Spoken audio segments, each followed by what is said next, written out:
the day when I was in college, I wanted to have my own set of wheels. It had to be a two-wheeler, but for some weird reason, my folks wouldn't let me have a motorcycle. But for a scooter, they were all fine.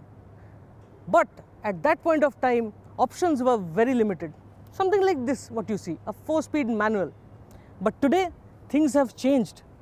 There is a plethora of options in the scooter market, and youngsters can have something trendy. That is where Suzuki is coming in with this, the Burgman Street. It's calling it a premium scooter and a maxi scooter. What is it? Let's have a look and see how different this scooter is from the rest of them. Suzuki has utilized its tried and tested Axis 125 underpinnings to set up the Burgman Street. Hence, it uses the same engine in the setup. But whatever is visible to the naked eye is all brand new. The Burgman Street is 1,880mm long, 675mm wide, and sports a wheelbase of 1,265mm.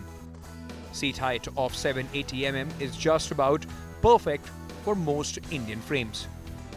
Now that we've told you about the underpinnings of the Burgman Street, let me take you around and show you what's special on this maxi scooter.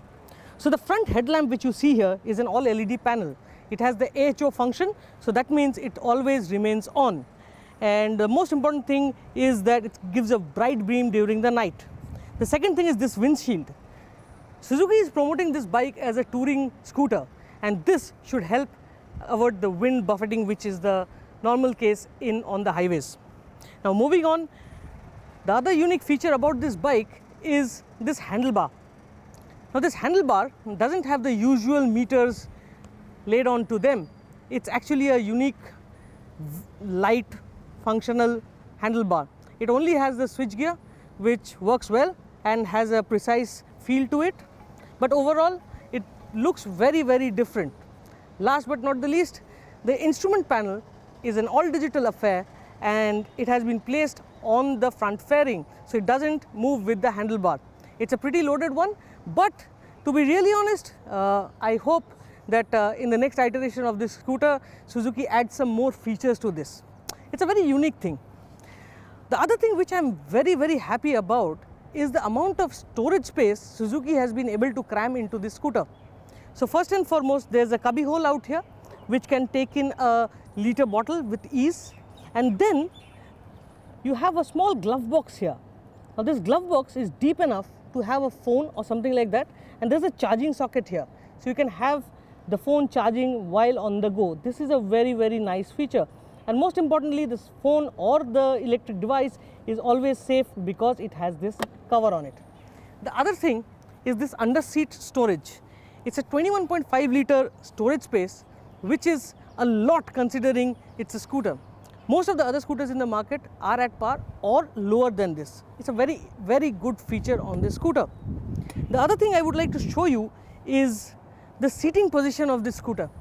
Now, as you can see, it's got a very, very nice and long floorboard, and when I sit on it, I can either sit like this when I am riding in the city, or if I am touring, what I can do is put my feet on this. This will add to the comfort level of the ride, and on longer rides, I should be more comfortable.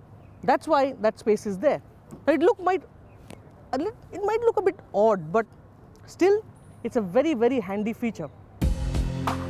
Other important features include a beefy-looking exhaust, aluminum footrest for the pillion, and a combination of lock which powers the under-seat storage bin as well. From the front, the Burgman looks very, very imposing. It's a nice big look, and that's primarily because the front end rides on 12-inch wheels. But at the back, I need to show you something very, very different. Now, this doesn't translate into any performance negatives, but still it's an aesthetical thing. Now, this body out here is such a nice big creasy body which looks so nice, but if you look at this section out here, this looks a little small, and that is primarily because under the Burgman it is the Axis, so the underpinnings and everything comes from the Axis 125, and what Suzuki has done is use a 10-inch wheels. Now, what I personally would love is to see 12-inch wheels on the rear. This would give it a much better look, and I'm sure it will have some positives when it comes to ride feel and handling. Moving on the mechanical bits, the Burgman Street is powered by a 125cc 4-stroke single, which turns out 8.7 bhp and 10.2 Nm of torque. Once it's right, we are happy to report Suzuki feels ultra smooth at takeover. The riding position is brilliant and there is plenty of space to move around. Acceleration is brisk and once again extremely smooth.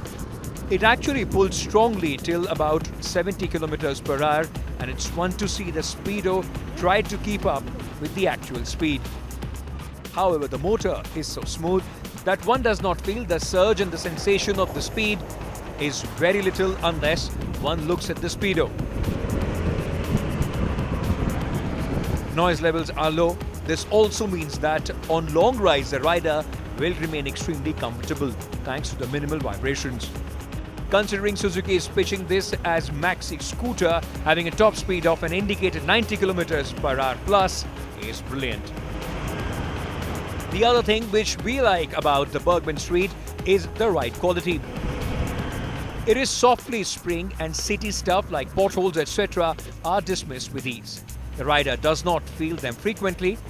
That's again brilliant. However, this also affects handling a bit.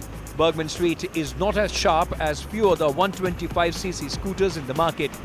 But to be honest, the Burgman is a much larger machine and is aimed at a very different kind of ride. Last but not the least, the brake feel is not as hardcore.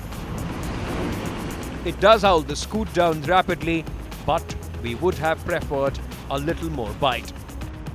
In the end, at the price tag of 68,000 ex-showroom Delhi, the Burgman offers plenty.